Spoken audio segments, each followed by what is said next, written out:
I just want to thank everyone for coming down here today. Obviously, there's been some frustration as to why I have not been here as yet.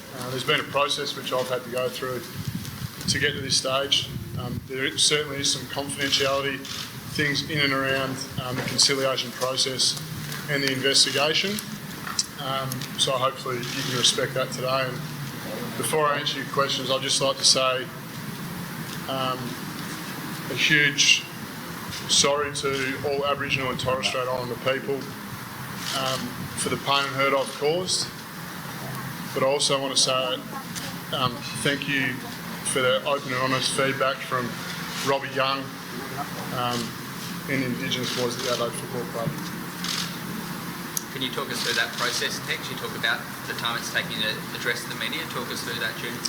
Yeah, it's been tough for everyone involved.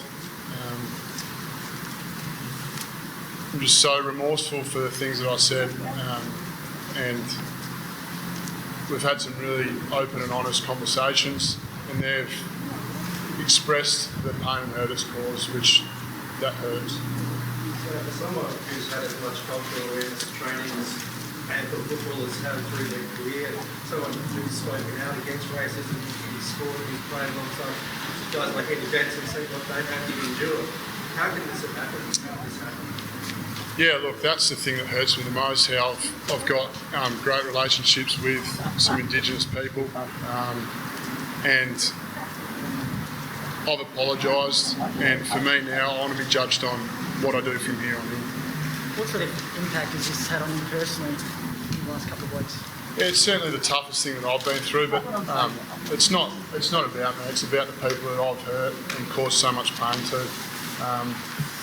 So, yeah, I've done things that I need to sort out my things and my family, but it's the pain and hurt I've caused for the Aboriginal and Torres Strait Islander people. Do you want to play on next year, and if so, do you feel you have the support of the club until race?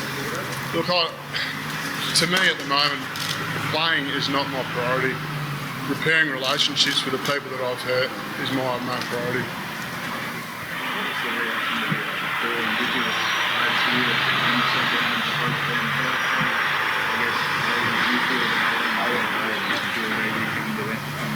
The four Indigenous boys, they were really open and honest with me, and I'm thankful for that, because that's going to help me going forward and understand the pain and hurt I've caused to them and their communities. And that's what I wanted for them. I wanted them to be open and honest, and they were. If they said stay around, play around, we still want you next year? Or? Like I said, they were just as open and honest as they could be. And it's now up to me to repair that relationship and reconcile and get some more education for myself, because clearly I'm not at the level. Have they indicated that they will forgive you, Tex, or that they're willing to move forward? I apologise and they accepted it. Sure. You talk about education. There will be those who will ask how much more can a former captain of an AFL club need. How do you answer that?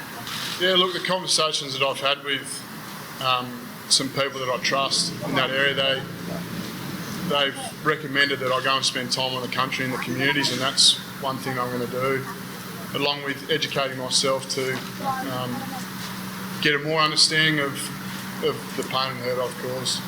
Taylor, have you spoken to the trainer who reported you, and how did you feel about that incident? Yeah, look, a lot of people are probably asking why it's gone down this path. When an incident like this is reported, it goes straight to the AFL, so that's why that occurred, and obviously I can't speak too much about the conciliation process. Do you feel that that was the path it should take, or would you have preferred it at a different? That's the path it took, mate, and I'm fully respectful for that. When was the last time before that incident that you used that type of language? Oh, look, like I said, mate, I'm deeply remorseful for what I said, and hopefully everyone here today and the people in the world understand the kind of person I am. I'm ashamed of what I said, and I've got some work to do, so please judge me on what I do from here on in. How can the footy public trust what you say going forward, given that you have denounced racism in the past and then gone on to make a racist remark? How can the footy public trust it, what you're saying right now? it's up to me to get to work and go and do the things I've spoken about just before. What do you like being supported by the club? Look, I've had some great support from the football club.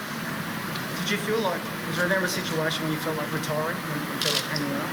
Like I said, mate, I'm not here to talk about myself and my future. It's about what I do from here on in as a person. I've got some work to do, and I'll put my hand up and I own this, and I'm going to go to work and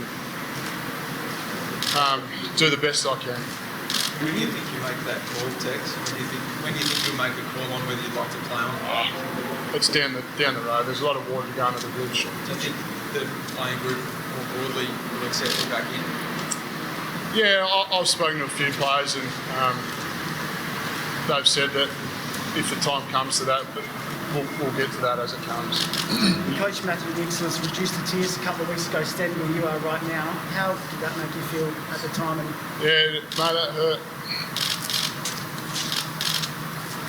And similarly, Eddie, I'm sure you would have seen that 360 interview. How did you feel watching that, and have you reached out to him? I've spoken to Eddie, and we had a great conversation.